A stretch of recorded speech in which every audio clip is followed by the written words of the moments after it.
AN television চাই থকাৰ বাবে ধন্যবাদ। ষ্টুডিঅ'ত মই মীনাক্ষী শৰ্মা। বহুকেইটা গুৰুত্বপূৰ্ণ বাতৰি আগবঢ়াইছো আজিৰ প্ৰাইম নিউজ।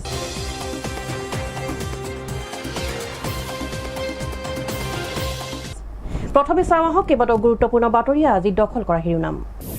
এইবাৰ বিগ বিগুল নামৰ এটা ভুৱা বিত্তীয় প্ৰতিষ্ঠান পলায়ন কৰিছে ৰাজ্যৰ পৰা। অসমৰ ডিব্ৰুগড়ৰ নাৰায়ণ পালৰ ওপৰত উত্থাপন হৈছে বহু কোটি টকা সংগ্ৰহ কৰাৰ অভিযোগ। ডিব্ৰুগড় মানকটা শাখা সাহিত্য সভাৰ উদ্যোগত সুধাকণ্ঠ ডক্টৰ ভূপেন হাজৰিকাৰ জন্ম দিৱস উদযাপন। তৃতীয় বৰ্গৰ নিযুক্তি সন্দৰ্ভত গুৰুত্বপূৰ্ণ মন্তব্য মুখ্যমন্ত্ৰীৰ। 15 ছেপ্টেম্বৰ আৰু 29 ছেপ্টেম্বৰত অনুষ্ঠিত হ'ব তৃতীয় বৰ্গৰ পদৰ বাবে পৰীক্ষা। প্ৰথমটো পৰীক্ষাত 11 লাখ পৰীক্ষাৰ্থী অৱতীৰ্ণ হ'ব। আজি বিশ্ব ফিজিঅথেৰাপি দিৱস। ডিব্ৰুগড়ৰ চৌকিডিঙিত পুৱা সজাগতা ৰেলী বাহিৰ কৰি সত্যৰ সন্ধানত জনসাধাৰণৰ মাজত সজাগতাৰ বাবে এখনি বাটৰ নাট পৰিৱেশন কৰে অসম চিকিৎসা মহাবিদ্যালয়ৰ ছাত্ৰ ছাত্ৰীসকলে। এতিয়া বিতং বাতৰি। এইবাৰ বিগ বিগুল নামৰ এটা ভুৱা বিত্তীয় প্ৰতিষ্ঠান পলায়ন কৰিছে ৰাজ্যৰ পৰা। ট্ৰেডিং এফেক্সৰ পাছতেই বিগ বিগুল নাম হাঙুৰ খাই পৰিছে এই কেলেংকাৰীত। বহু কোটি টকা সংগ্ৰহ কৰাৰ অভিযোগ উত্থাপন হৈছে এই বিগ বিগুলৰ ওপৰত। উজনি অসমৰ ডিব্ৰুগড়ৰ নাৰায়ণ পালৰ ওপৰত উত্থাপন হৈছে বহু কোটি টকা সংগ্ৰহ কৰাৰ অভিযোগ। এইবাৰ বিগ বিগুল নামৰ এটা ভুৱা বিত্তীয় প্ৰতিষ্ঠান পলায়ন কৰিছে ৰাজ্যৰ পৰা। ট্ৰেডিং এফেক্সৰ পাছতে বিগ বিগুল নাম হাঙুৰ খাই পৰিছে এই কেলেংকাৰীত। বহু কোটি টকা সংগ্ৰহ কৰাৰ অভিযোগ উত্থাপন হৈছে এই বিগ বিগুলৰ ওপৰত। উজনি অসমৰ ডিব্ৰুগড়ৰ নাৰায়ণ পালৰ ওপৰত উত্থাপন হৈছে বহু কোটি টকা সংগ্ৰহ কৰাৰ অভিযোগ। এই বিগ বিগুল নামৰ অনলাইন ট্ৰেডিং নেটৱৰ্ক অসমলৈ আনিছিল আজিৰ পৰা প্ৰায় 1.5 বছৰ আগতে তেওঁ। ৰাজেশ চাৰ্ডি নামৰ এজন ব্যক্তিয়ে আৰম্ভ কৰিছিল এই ট্ৰেডিং। ইফালে ইয়াক অসমলৈ আহিছিল নাৰায়ণ পাল, সুশীল হাজৰিকা, ৰঞ্জিত চেতিয়া, গৌতম চেতিয়া, সঞ্জীৱ বাৰ্মা, সত্যৰঞ্জন গুপ্ত আদি ব্যক্তিসকলে। হাজাৰ হাজাৰ মানুহ সংযোগ কৰাইছিল এই প্ৰতিষ্ঠানৰ সৈতে। অসমৰ মুখ্য ভূমিকা গ্ৰহণ কৰিছিল ডিব্ৰুগড়ৰ নাৰায়ণ পালে। ডিব্ৰুগড়ত নাৰায়ণ সুশীলক বিচাৰি হাহাকাৰ ভুক্তভোগী তথা বিনিয়োগকাৰী। আজি 1.5 বছৰ আগতে এটা বিগ বিগুল বুলি কোম্পানী আছিলে।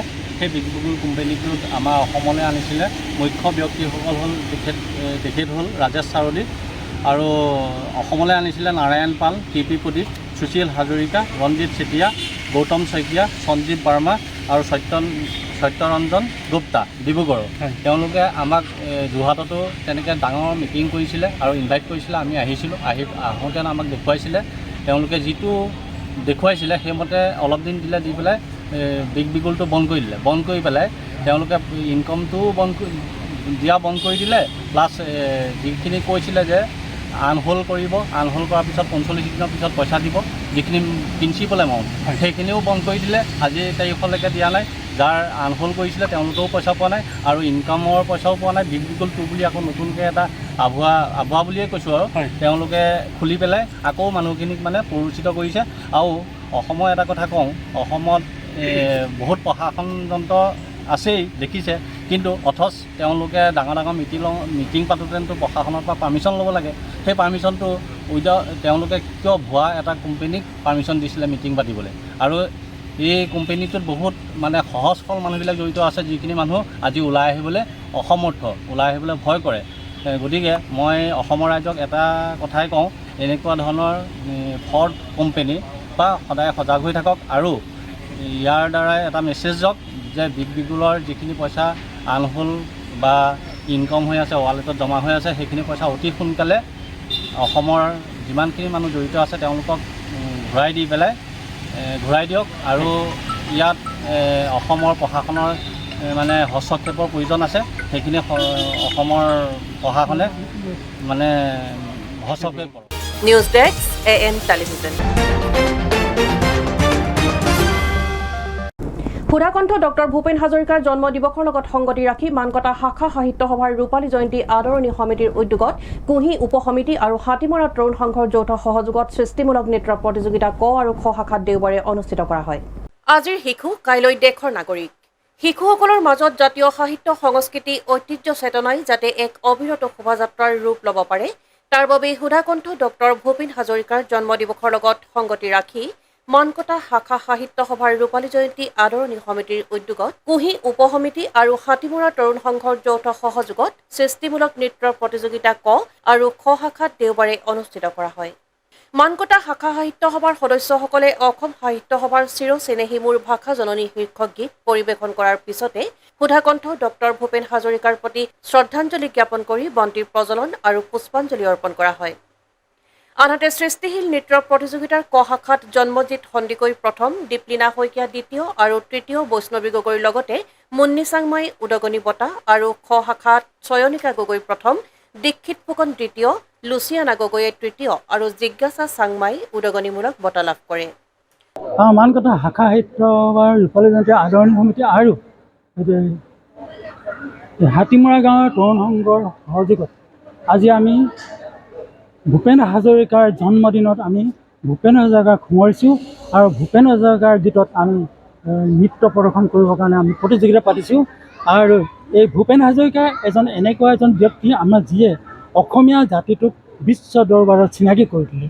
আৰু ভূপেন হাজৰিকাই তেখেতে গীতেৰে সমাজ সংস্কাৰ কৰিবলগীয়া চেষ্টা কৰিছিল।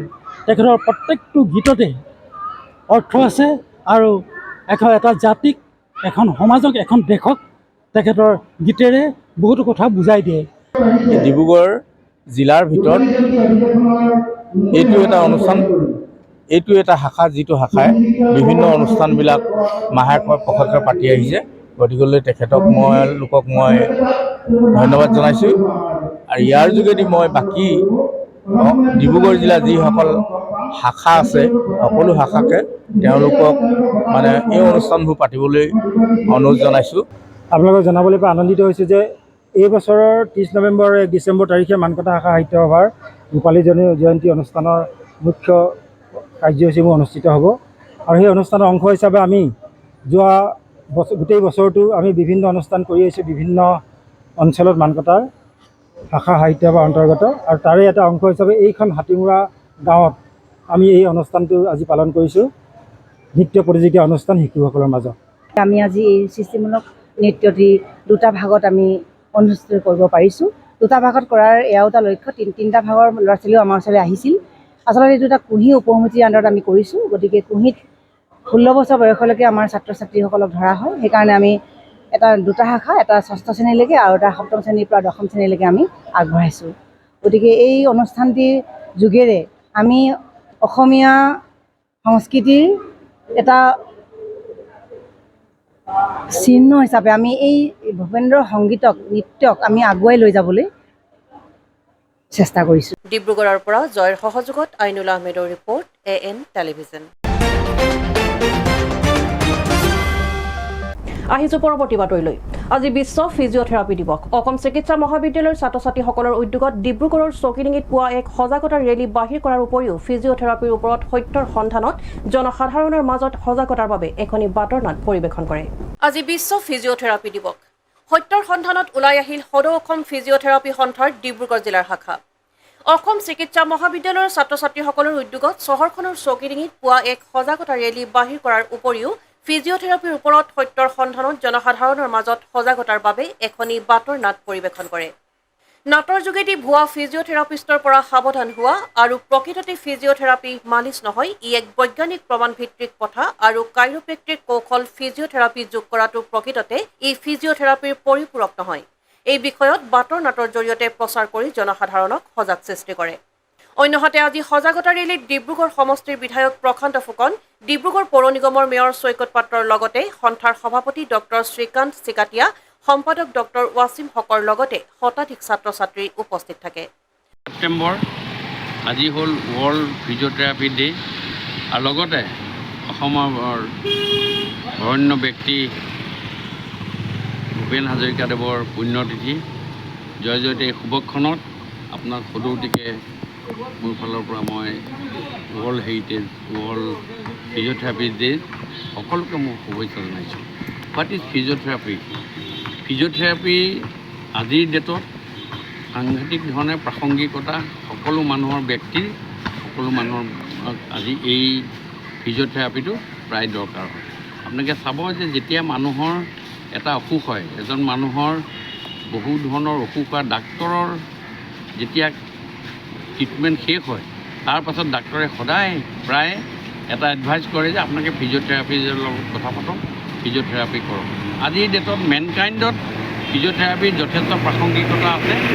মই ভাবোঁ যে আজি এই ৱৰ্ল্ড ফিজিঅ'থেৰাপি ডে'ৰ লগত ৰজিতা খুৱাই ডিব্ৰুগড়ে যি ব্যৱস্থা হাতত লৈছে, ডিব্ৰুগড় ব্ৰাঞ্চে যিটো ব্যৱস্থা হাতত লৈছে, সেইখিনি এটা ৱেল অৰ্গেনাইজ কৰি আগন্তুক দিনত মই ভাবোঁ এটা বেনাৰৰ আণ্ডাৰত আহি সুন্দৰভাৱে তেখেতসকলে এই কামটো কৰিব লাগে আৰু এটা সুন্দৰ ছিষ্টেমত আগবাঢ়ি গৈ আগন্তুক দিনত ৰাইজৰ সেৱা লগতে তেওঁলোকৰ নিজৰ প্ৰফেচনেল ছিষ্টেমটোক আৰু ভালকৈ এডপ্ট কৰিব লাগে। এই উপলক্ষে ডিব্ৰুগড় ফিজিঅ'থেৰাপি ব্ৰাঞ্চ ৰেলী আয়োজন কৰিছে আৰু সকলোৱে জানে 1996 পৰা ফিজিঅ'থেৰাপি ছাবজেক্টটো ৱৰ্ল্ড ফিজিঅ'থেৰাপি ডে পালন কৰা হৈছে আৰু এইবাৰৰ যোনটো থিম ৱৰ্ল্ড ফিজিঅ'থেৰাপিৰ কাৰণে ৰখা হৈছে কঁকাল বিষ, ল' বেক পেইন আৰু ফিজিঅ'থেৰাপিৰ যোগেদি ইয়াৰ মেনেজমেণ্ট আৰু প্ৰিভেনশ্যন তেনেকৈ ৰাখিব পাৰি, তেনেকৈ ট্ৰিটমেণ্ট কৰিব পাৰি। যথেষ্ট ভাল ছাবজেক্ট ৰাখিছে তেওঁলোকে, কিন্তু আপোনালোকে সকলোৱে জানে এই কঁকাল বিষ আজিকালি প্ৰায় মানুহে হৈ থাকে। গোটেই পৃথিৱীত ডাটা হিচাপে প্ৰত্যেক 13জনৰ ভিতৰত এজনৰ এই বেমাৰটো আক্ৰান্ত হয় আৰু তেওঁলোকে যে আগবাঢ়ি আহিছে, ভাল লাগিছে। সকলোৱে শুভেচ্ছা থাকিলে। আগত ৰাখি আমি এই বিশ্ব ফিজিঅ'থেৰাপি দিৱসটো আৰম্ভ কৰিছোঁ আৰু ইয়াৰ যোগেদি মই আপোনালোকক জনাব বিচাৰিছোঁ যে বৰ্তমান সময়ত ফিজিঅ'থেৰাপিৰ যি প্ৰাসংগিকতা, সেই প্ৰাসংগিকতাক আমি সকলোৱে যে কেনেকৈ আগুৱাই নিব লাগে বা কেনেকৈ আমি প্ৰত্যেকজন ব্যক্তিয়ে ফিজিঅ'থেৰাপিৰ ওপৰত এৱাৰনেছ আনিব লাগে, তাৰ ওপৰত আমি এই আপোনালোকৰ মাধ্যমেৰে সমূহ অসমবাসীক সজাগ কৰিবৰ কাৰণেই এই আয়োজন কৰা হৈছে। বৰ্তমান সময়ত ফিজিঅ'থেৰাপিৰ নামত যি কিছুমান ভুলভাৱে পৰিচালিত হৈ আছে আৰু এই ক্ষেত্ৰত ৰাইজক আমি সজাগ কৰিবলৈ চেষ্টা কৰিছোঁ আৰু সকলোকে আহ্বান কৰিছোঁ যাতে আপোনালোকে আগন্তুক দিনত ফিজিঅ'থেৰাপিৰ নামত যে সঠিকভাৱে সঠিক প্ৰয়োজনীয় যিখিনি চিকিৎসা সেইখিনি গ্ৰহণ কৰে, অযথা যিকোনো ক্ষেত্ৰত গৈ আপোনালোকে বিপদত যাতে নপৰে, তাৰ কাৰণে মই সমূহ অসমবাসীক এই আপোনালোকৰ সংবাদ মাধ্যমৰ জৰিয়তে মই সজাগ হ'বলৈ আহ্বান জনাইছোঁ। News desk AN television. এইখিনিতে সময় দিছো বাণিজ্যিক বিৰতিৰ পাছত কেইবাটাও গুৰুত্বপূৰ্ণ বাতৰি লৈ পুনৰ উভতি আহিম। চাই থাকক AN টেলিভিজন।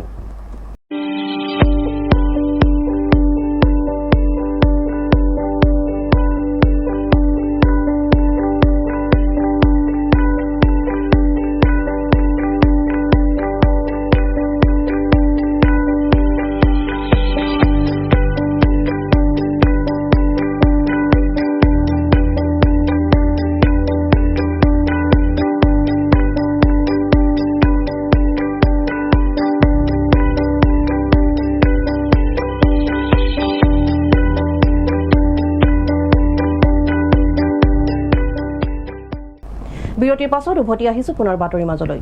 ডিগবৈ পেঙেৰি সংযোগী বনাঞ্চলৰ মাজত বৰডুমচাৰ পৰা শিৱসাগৰলৈ কঢ়িয়াই নিয়া 3খনকৈ গৰু ভৰ্তি বাহন জব্দ কৰে ডিগবৈ আৰক্ষীয়ে। ডিগবৈ আৰক্ষীয়ে জব্দকৃত 3খন বাহন ডিগবৈ আৰক্ষী থানালৈ লৈ আনে যদিও কেৱল মাত্ৰ সামান্য জৰিমনা বিহিয়েই মুকলি কৰি দিয়াক লৈ ডিগবৈত সৃষ্টি হৈছে প্ৰতিক্ৰিয়াৰ। ডিগবৈ পেঙেৰি সংযোগী বনাঞ্চলৰ মাজত 3খনকৈ গৰু ভৰ্তি বাহন জব্দ ডিগবৈ আৰক্ষীৰ। গাড়ীকেইখনৰ নম্বৰ ক্ৰমে AS03BC 6175, AS33C0181 আৰু AS33C1194। বৰডুমচাৰ পৰা শিৱসাগৰলৈ কঢ়িয়াই নিয়াৰ অৱস্থাত জব্দ কৰে গৰু ভৰ্তি বাহনকেইখন। ডিগবৈ আৰক্ষীয়ে জব্দকৃত 3খন বাহন ডিগবৈ আৰক্ষী থানালৈ আনে যদিও জানিব পৰা অনুসৰি কেৱল মাত্ৰ সামান্য জৰিমনা বিহিয়েই মুকলি কৰি দিয়াক লৈ ডিগবৈত সৃষ্টি হৈছে প্ৰতিক্ৰিয়াৰ। কিয়নো ডিগবৈ আৰক্ষীৰ বিৰুদ্ধে দীৰ্ঘদিনৰ পৰা গৰু চুৰিৰ চক্ৰৰ সৈতে গোপন বুজাবুজি থকা বুলি এক অভিযোগ উত্থাপন হৈ আহিছে।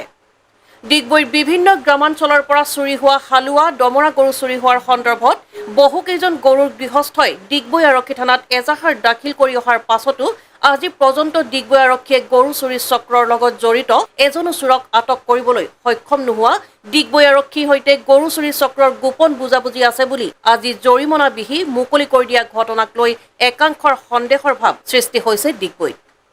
কেইটা গৰু আছিলে? 8টা। ক'ত গৈছিলে গৰুটো? গৰু ক'ত নিছিলি? এইটো শিৱসাগৰ। শিৱসাগৰ ক'ৰ পৰা আনিছে? এইটো বৰডুমচা। কেইটা গাড়ী ধুলে আজি? আজি 3টা। মালিক কোন হয়? মালিক সুৰজ। সুৰজ ক'ত থাকে? Bordumsa. Bureau report AN television.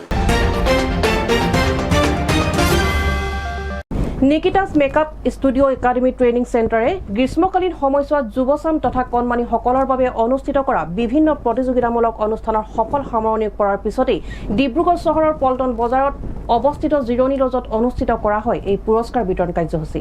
Nikita makeup studio' academy training চেণ্টাৰে গ্ৰীষ্মকালীনৰ সময়ছোৱাত যুৱচাম তথা কণমানিসকলৰ বাবে অনুষ্ঠিত কৰা বিভিন্ন প্ৰতিযোগিতামূলক অনুষ্ঠানৰ সফল সামৰণি পৰাৰ পিছত দেওবাৰে বাকী ৰৈ যোৱা পুৰস্কাৰ তথা বঁটাসমূহৰ বিতৰণ অনুষ্ঠান অনুষ্ঠিত কৰে। ডিব্ৰুগড় চহৰৰ পল্টন বজাৰত অৱস্থিত জিৰণি লজত অনুষ্ঠিত কৰা হয় এই পুৰস্কাৰ বিতৰণ কাৰ্যসূচী। মডেল নিকিতা ভট্টাচাৰ্য আৰু উদ্যোক্তা দেৱজিৎ বিশ্বাসৰ তত্বাৱধানত ডিব্ৰুগড় জিলা পুথিভঁৰাল প্ৰেক্ষাগৃহত দিনজোৰা কাৰ্যসূচীৰে মেকঅভাৰ বিভিন্ন শৈলীৰ মডেলিঙৰ প্ৰতিযোগিতাসমূহ অনুষ্ঠিত হৈছিল। প্ৰতিযোগিতাসমূহত কিডছ, টিন, মিছ, মিষ্টাৰ আৰু মিছেছ কেটেগৰী ৰখা হৈছিল, য'ত ভালেসংখ্যক প্ৰতিযোগীয়ে অংশ লৈ নিজৰ পাৰদৰ্শিতা প্ৰদৰ্শন কৰিছিল। কেইবাটাও শিতানত অনুষ্ঠিত প্ৰতিযোগিতাৰ বঁটাসমূহ আজি জিৰণি লজত বিতৰণ কৰা হয়। উক্ত বঁটা বিতৰণী অনুষ্ঠানত উপস্থিত থাকি প্ৰতিযোগীসকলে নিকিতা ভট্টাচাৰ্য আৰু দেৱজিৎ বিশ্বাসত প্ৰতিভা বিকাশৰ অনুষ্ঠান অনুষ্ঠিত কৰাৰ বাবে ধন্যবাদ জ্ঞাপন কৰে। মই মিছেছ আৰু মিছ গ্লেমাৰ টপ মডেলৰ প্ৰিণ্ট উইনাৰ লাভ কৰিলোঁ আৰু লগতে মই বেষ্ট স্মাইল পালোঁ। মোৰ এইম হৈছে মিছ ইউনিভাৰ্ছ বনা, তো মই তাৰ কাৰণে আৰু আগুৱাই যাওঁ বুলি চেষ্টা কৰিম। আৰু মই ধন্যবাদ জনাবলৈ বিচাৰিছোঁ নিকিতা भट्टाचार्य और organiser team for giving me this wonderful opportunity. मुझे बहुत अच्छा लगा, मैं फर्स्ट टाइम आई हूँ और मैं सोचा नहीं था कि मैं रनर अप होगा। मुझे बहुत नर्वस फील हो रहा था कि मैं होगा कि नहीं, फिर भी मतलब बहुत ट्राई किया था कि मैं अपना बेस्ट परफॉर्मेंस दूँ। जब मैं मतलब फर्स्ट रनर अप हुआ बहुत अच्छा लगा। শ্ব'টো পাতিছিল নিকিতা ভট্টাচাৰ্যত, খুব সুন্দৰকৈ এই শ্ব'টো তেওঁ পাৰ কৰিলে। মই এই শ্ব'টোত এগৰাকী ব্ৰেণ্ড এম্বেচাডৰ হিচাপে কিতাপ অৰ্জন কৰিছোঁ আৰু ভাবিছোঁ আগলৈ মই আৰু কৰি যাম এনেকুৱা শ্ব'। তাই শ্ব'ত আগৰবাৰ মই ডিজাইনাৰ হিচাপে আছিলোঁ, এইবাৰ মই ভাবিলোঁ এটা কম্পিটিশ্যন কৰিলোঁ, খুবেই ভাল লাগিছে। মই ব্ৰেণ্ড এম্বেচিডৰ কিতাপটো দখল কৰি এতিয়া বহুত ভাল পাইছোঁ। মোৰ এক্সপিৰিয়েঞ্চটো বহুত ভাল লাগিছে। মই আগতো নিকিতা বাৰ শ্ব' কৰিছোঁ, মিছ এণ্ড মিছ গ্লেমাৰাছ গেলেৰিয়া এইটো কৰিছোঁ, তাতো মই ফাৰ্ষ্ট ৰানাৰ আপ আছিলোঁ। এণ্ড এইটো যোনটো শ্ব' এইটোৰ এক্সপিৰিয়েঞ্চটো তাতকৈ ভাল মোৰ। তাৰপিছত ইয়াৰ পৰা বহুত শিকিব পাইছোঁ। এণ্ড মই মোৰ ছাৰক থেংক ইউ ক'ব বিচাৰোঁ, RTGত মোৰ ছাৰে মোক বহুত কিবা কিবি শিকালে। এণ্ড তাৰ কাৰণে মই এতিয়া চাগে টাইটেলটো ব্ৰেণ্ড এম্বেচিডৰ এইটো পাইছোঁ। ये मैं डिब्रूगढ़ पे शो किया हूँ डिस्ट्रिक्ट लाइब्रेरी जो कि north east glamour top model है, उस पर मैं ब्रांड एम्बेसडर मिला है मुझे और ये शो करके मुझे बहुत अच्छा लगा। मैं थैंक यू बोलना चाहता हूँ निकिता भट्टाचार्य जी को, जिसने इतना अच्छा अपॉर्चुनिटी दिया हम लोगों को। ইফালে অনুষ্ঠানত ওতঃপ্ৰোতভাৱে জড়িত থাকি অনুষ্ঠানটি সাফল্যমণ্ডিত কৰি তোলাত সহায় সহযোগিতা আগবঢ়োৱা অফিচিয়েল এংকৰ উষান দাস আৰু সহযোগী এংকৰ প্ৰিয়ংকা দেৱৰ লগতে সকলোকে বিশেষভাৱে ধন্যবাদ জ্ঞাপন কৰে অনুষ্ঠানটোৰ উদ্যোক্তা নিকিতা ভট্টাচাৰ্যই। মই mister miss north east glamour top মডেলৰ অৰ্গেনাইজাৰ আমাৰ দেৱজিৎ বিশ্বাস আৰু ইভেণ্ট কো ডাইৰেক্টৰ হ'ল বিপ্লৱদীপ। তো এইটো মোৰ ফাৰ্ষ্ট ছিজন আছিলে। মই ডিব্ৰুগড় ডিষ্ট্ৰিক্ট লাইব্ৰেৰীত কৰিছিলোঁ যোনটো ফাৰ্ষ্ট ছিজনটো, আৰু মই ডুমডুমাৰ হয়। তো ফাৰ্ষ্ট ইভেণ্টত মানে মই বহুতেই ছাকচেছ হ'লোঁ। তো মই গোটেই ৰাইজক ধন্যবাদ জ্ঞাপন কৰিব বিচাৰোঁ আৰু আমাৰ পাৰ্টিচিপেণ্টখিনি এনেকুৱাই আগবাঢ়ি যাওক। ডিব্ৰুগড়ৰ পৰা জয়ৰ সহযোগত আইনুল আহমেদৰ ৰিপৰ্ট, AN টেলিভিজন। আহিছোঁ অন্য এক বাতৰিলৈ। অসম চুক্তিৰ ৬ নং দফাক লৈ শনিবাৰে মুখ্যমন্ত্ৰী হিমন্ত বিশ্ব শৰ্মাই সংবাদমেল আয়োজন কৰি লখিমপুৰৰ কেবিনেটত অসম চুক্তিৰ ৬ নং দফাৰ ওপৰত বিপ্লৱ শৰ্মা কমিটিয়ে দাখিল কৰা প্ৰতিবেদন বিশ্লেষণ কৰি প্ৰতিবেদনখনৰ পৰামৰ্শৱলী অংশত ৬৭টা পৰামৰ্শৱলীৰ ভিতৰত ৫২টা ৰাজ্য চৰকাৰৰ অধিকাৰৰ ভিতৰত পৰাৰ কথা উল্লেখ কৰে।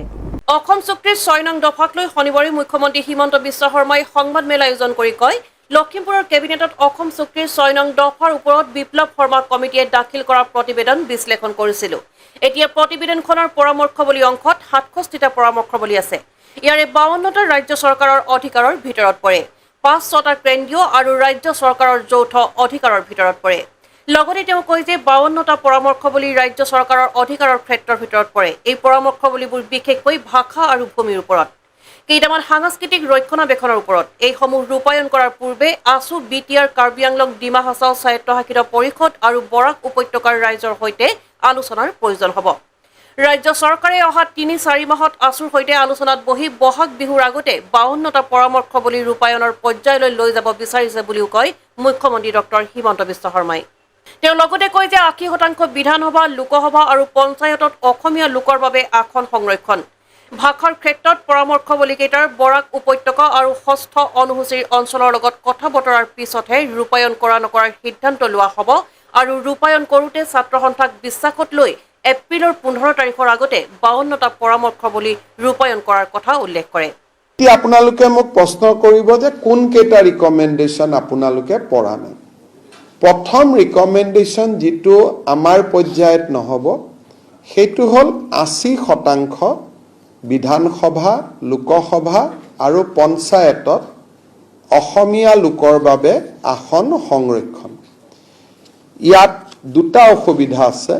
এটা হ'ল যে বৰাক উপত্যকা আৰু 6 শিডিউলৰ ৰাইজে এই ক্ষেত্ৰত কেনেদৰে মত পোষণ কৰে। অহা কেইটামান দিনত আমি তেখেতসকলৰ লগতো কথা পাতি ভাৰত চৰকাৰৰ লগত আমি আইদাৰ এই অঞ্চলকেইটা বাদ দি নহ'লে গোটেই অসম আৰু যদি আমি বুজাবুজি কৰিব নোৱাৰোঁ কাৰ্বি আলং, ডিমা হাছাও, বিটিআৰ আৰু বড়োলেণ্ড এইখিনিক বাদ দি এই ৰিকমেণ্ডেশ্যনখিনি ৰূপায়ণৰ বাবেও আমি ভাৰত চৰকাৰৰ লগত চিৰিয়াছলি কথা বতৰা পাতিব খুজিছোঁ যাতে অনাগত কিছু সময়ৰ ভিতৰত ভাৰত চৰকাৰৰ এখতিয়াৰত থকাও ৰিকমেণ্ডেশ্যনখিনি আমি যাতে এটা পথলৈ লৈ আহিব পাৰোঁ। ভাৰত চৰকাৰৰ হৈ মই কথা দিব নোৱাৰোঁ, কিন্তু অসম চৰকাৰে অত্যন্ত গম্ভীৰতাৰে সৈতে আৰু ঐকান্তিক ইচ্ছাৰে সৈতে ভাৰত চৰকাৰৰ লগত থকা বাকী 15টা ৰিকমেণ্ডেশ্যনো তাৰে 5টাৰ মই আগতে কৈছোঁ যে আধা ষ্টেট আৰু আধা চেণ্টাৰ, কিন্তু যিকেইটা কমপ্লিট চেণ্টাৰৰ হাতত আছে তেনেকুৱা ৰিকমেণ্ডেশ্যনখিনিও যাতে আমি ভাৰত চৰকাৰৰ লগত যোগাযোগ কৰি উপযুক্ত সংবিধান কৰি ইমপ্লিমেণ্ট কৰিব পাৰোঁ, তাৰ বাবে আমি প্ৰয়াস আৰু প্ৰচেষ্টা চলাম। আমাৰ গোটেই লক্ষ্যটো হ'ল যিকেইটা কঠিন সময় লাগিব সেইকেইটাৰ কাৰণে আমি কৰিব পৰাখিনি পেলাই থ'ব নালাগে। ৰাজ্য চৰকাৰে মূলতঃ এইবাৰ আমি বহুত দিন এই ৰিপৰ্টটো আমি হাত দিয়া নাছিলোঁ, কাৰণ কঠিনখিনিৰ কথা চিন্তা কৰি আমাৰ ধাৰণা হ'ল যে কঠিনখিনিৰ কথা চিন্তা কৰি থাকোঁতে আন 52টা 53টা যিকেইটা আমি কৰিব পাৰোঁ সেইকেইটা আমি নকৰাকৈ কিয় থৈ দিওঁ। আৰু সেই দৃষ্টিভংগীৰ পৰা আমি এই প্ৰতিবেদনৰ কোন 52টা দফা আমি ৰূপায়ণ কৰিব খুজিছোঁ তাৰ বিষয়ে আপোনালোকৰ আগত দাঙি ধৰিছোঁ। মই পুনৰবাৰ কৈছোঁ যে ভাষাৰ ক্ষেত্ৰৰ ৰিকমেণ্ডেশ্যন কেইটা আমি বৰাক উপত্যকা আৰু 6ষ্ঠ অনুসূচী পৰিষদৰ লগত কথা বতৰা পিছতহে সেই অঞ্চলবিলাকত ৰূপায়ণ কৰা নকৰাৰ সিদ্ধান্ত ল'ম। গতিকে ভাষা সম্পৰ্কীয় ৰিকমেণ্ডেশ্যনখিনি বৰ্তমান আমি নন 6 শিডিউল আৰু নন বৰাক উপত্যকাত আমি ইমপ্লিমেণ্ট কৰিম, যাতে কোনো কাৰণতে আমাৰ মাজত ভুল বুজাবুজিৰ সৃষ্টি হ'ব নোৱাৰে। News desk AN television. এইখিনিতে সময় এটি পুনৰ চমু বাণিজ্যিক বিৰতিৰ পাছত কেইবাটাও গুৰুত্বপূৰ্ণ বাতৰি লৈ পুনৰ উভতি আহিম। চাই থাকক AN টেলিভিজন।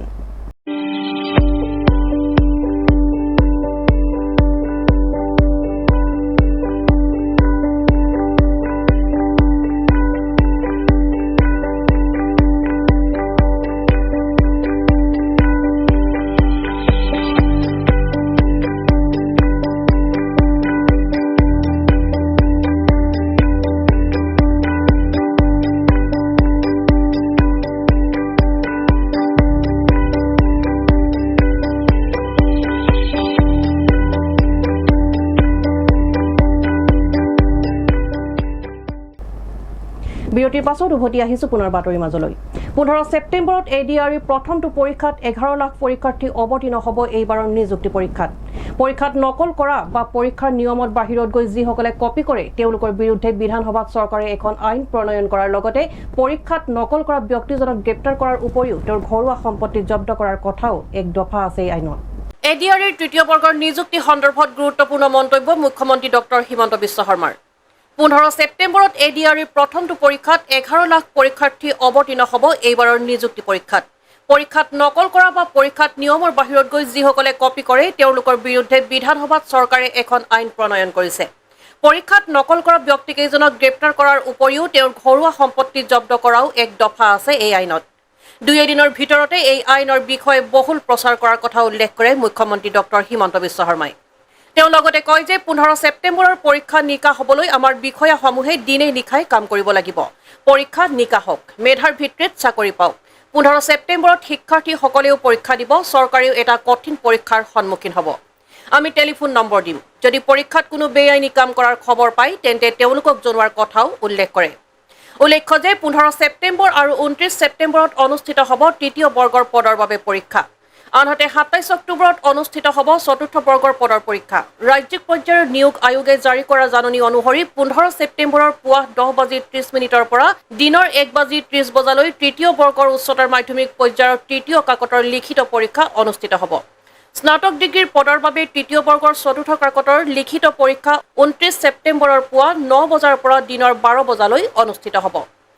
অন্যহাতে 29 ছেপ্টেম্বৰতে SSLC পৰ্যায়ৰ চালকৰ পদৰ তৃতীয় বৰ্গৰ বাবে পঞ্চমখন কাকতৰ পৰীক্ষা দিনৰ 1:30 পৰা বিয়লি 4:30 বজালৈ অনুষ্ঠিত হ'ব।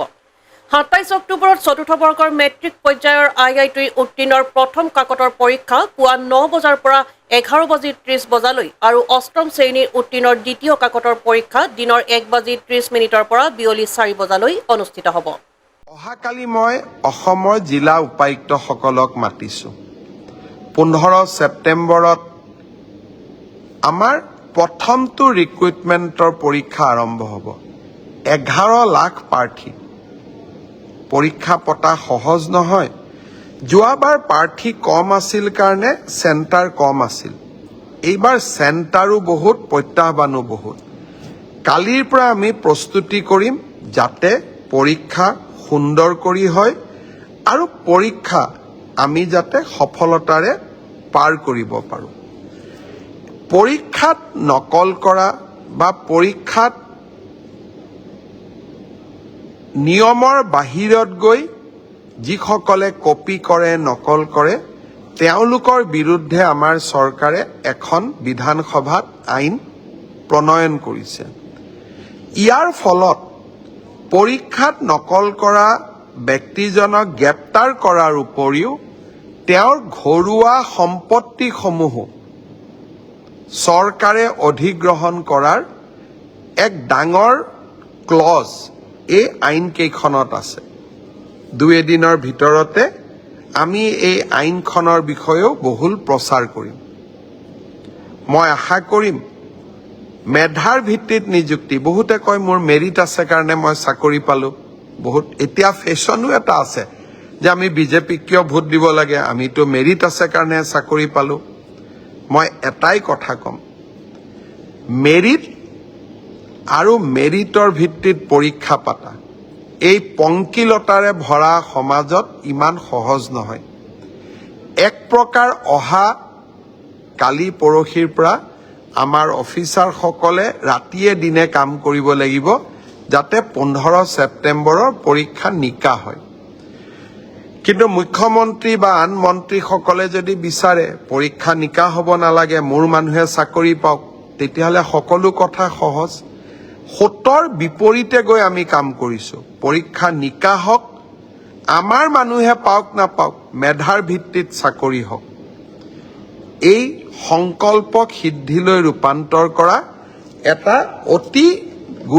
অতি কঠিন কাম। 15 ছেপ্টেম্বৰত আমি আকৌ এটা শিক্ষাৰ্থীসকলেও পৰীক্ষা দিব, চৰকাৰেও এটা কঠিন পৰীক্ষাৰ সন্মুখীন হ'ব। মই আপোনালোকৰ সহায় সহযোগিতা বিচাৰিম। আমি কেইবাটাও টেলিফোন নম্বৰ দিম। কোনোবাই যদি ক'ৰবাত কিবা এই ধৰণৰ বেআইনী ঘটনাৰ সুযোগ পায়, নকল কৰাৰ ঘটনাৰ খবৰ পায়, কিবা নকৰিবলগীয়া কাম কৰিব এনেকুৱা আগতীয়া খবৰ পায়, আপোনালোকে যাতে আমাক জনাব পাৰে। 15 ছেপ্টেম্বৰৰ পৰীক্ষাটো চৰকাৰে নহয়, অসমবাসীয়ে লগ লাগি আমি সুন্দৰ কৰি পালন কৰিব লাগিব। News desk AN television. আজি নামৰূপ সুইমিং ট্ৰেইনিং চেণ্টাৰত অনুষ্ঠিত হোৱা প্ৰথম বাৰ্ষিক আন্তঃ ক্লাব সুইমিং প্ৰতিযোগিতাত ডিব্ৰুগড় জিলাৰ লগতে চৰাইদেউ, শিৱসাগৰ আৰু তিনিচুকীয়াৰ প্ৰায় ৩০ শতাধিক প্ৰতিযোগীয়ে এই প্ৰতিযোগিতাত অংশগ্ৰহণ কৰে। আজি নামৰূপ সুইমিং ট্ৰেইনিং চেণ্টাৰত অনুষ্ঠিত হয় প্ৰথম বাৰ্ষিক আন্তঃ ক্লাব সুইমিং প্ৰতিযোগিতা। ডিব্ৰুগড় জিলাৰ লগতে চৰাইদেউ, শিৱসাগৰ আৰু তিনিচুকীয়াৰ প্ৰায় ৩০ শতাধিক প্ৰতিযোগীয়ে এই প্ৰতিযোগিতাত অংশগ্ৰহণ কৰে। ১৮ বছৰ অনূৰ্ধ্ব এই প্ৰতিযোগিতাখনি মুঠ ৬টা শাখাত অনুষ্ঠিত হয়। অসম সুইমিং এছ'চিয়েশ্যনৰ যুটীয়া সম্পাদক চন্দনজ্যোতি ফুকনে প্ৰতিযোগিতাখনিত উপস্থিত হৈ খেলুৱৈসকলক উৎসাহ প্ৰদান কৰে। সৰ্বমুঠ মানে প্ৰায় 200-250ৰ পৰা 300ৰ ভিতৰত ইয়াত কম্পিটিটৰ আহিছে আৰু এই 4খন জিলাৰ যিটো আমাৰ আন্তঃ ক্লাব খেল অনুষ্ঠিত কৰিছোঁ, আজি যথেষ্ট এটা ভাল অনুভৱ কৰিছোঁ। মানে তেখেতলোকৰ প্ৰত্যেকৰ নিজৰ যিটো যোগ্যতা, তেখেতলোকে প্ৰদৰ্শন কৰিবলৈ এটা সুবিধা পাইছে আৰু সেই সুবিধাখিনি ভৱিষ্যতে তেখেতলোকৰ ইয়াতকৈ ওপৰ পৰ্যায়লৈ নিবলৈ এটা মানে এটা ষ্টেপ পাইছে। গতিকে সেই ক্ষেত্ৰত আমি যথেষ্ট সুখী আছোঁ। তেখেতলোকৰ নিজৰ পাৰফৰ্মেঞ্চবিলাক ইয়াত প্ৰদৰ্শন কৰিব পাৰিছে, তাৰ কাৰণে যথেষ্ট সুখী। আজি নামৰূপ সুইমিং ট্ৰেইনিং চেণ্টাৰ, এই চেণ্টাৰ আৰু ডিব্ৰুগড়ৰ কাৰণে এটা ঐতিহাসিক দিন। আজি প্ৰথমবাৰৰ কাৰণে নামৰূপ সুইমিং ট্ৰেইনিং চেণ্টাৰৰ সৌজন্যত 4খন জিলাৰ মাজত চৰাইদেউ, শিৱসাগৰ, ডিব্ৰুগড় আৰু তিনিচুকীয়া 4খন জিলাৰ মাজত ইণ্টাৰ ক্লাব সুইমিং কম্পিটিশ্যন হৈছে। এইটো আমি অসম সাঁতোৰ সন্থাৰ তৰফৰ পৰা ইয়াক আমি শুভেচ্ছা জনাইছোঁ। যিহেতু অসম সাঁতোৰ সন্থাৰ সন্মানীয় উপসভাপতি যদু গগৈ ডাঙৰীয়া সেই ডিব্ৰুগড় জিলাৰ সভাপতি হিচাপে আছে আৰু এই নামৰূপ সুইমিং ট্ৰেইনিং চেণ্টাৰৰ তেখেতৰ তত্বাৱধানতে চলি আছে। গতিকে এইটো আমি সঁচাকৈ অসম সাঁতোৰ সন্থাই শুভেচ্ছা জ্ঞাপন কৰিছোঁ। আৰু আজিৰ যি অংশগ্ৰহণ দেখিছোঁ, প্ৰায় 200তকৈ বেছি খেলুৱৈ ইয়াত অংশগ্ৰহণ কৰিছে। গতিকে ই ডিব্ৰুগড় জিলা সাঁতোৰ সন্থাৰ কাৰণেও আৰু অসম সাঁতোৰৰ কাৰণেও এটা ঐতিহাসিক দিন হিচাপে বিবেচিত হৈছে। Bureau' report AN television.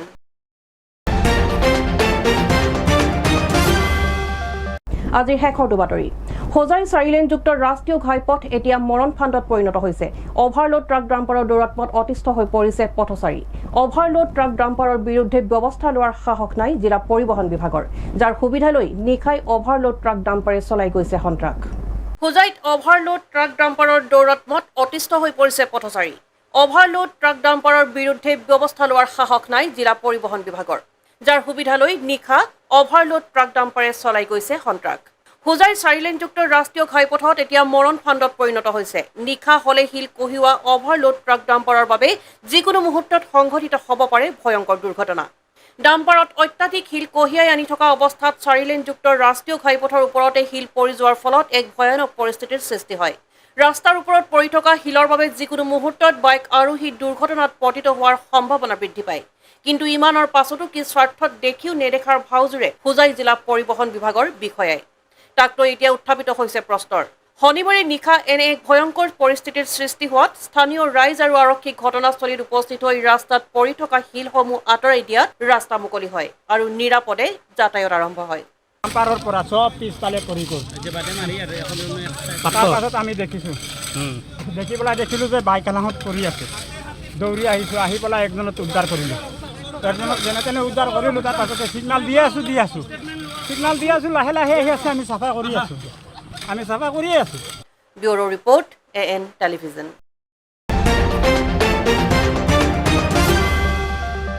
আজিৰ প্ৰাইম নিউজ ইমানেই আছিল। মীনাক্ষীক আজিলৈ ইমানতে বিদায় দিয়ক। অধিক বাতৰিৰ বাবে চাই থাকিব AN টেলিভিজন। নমস্কাৰ।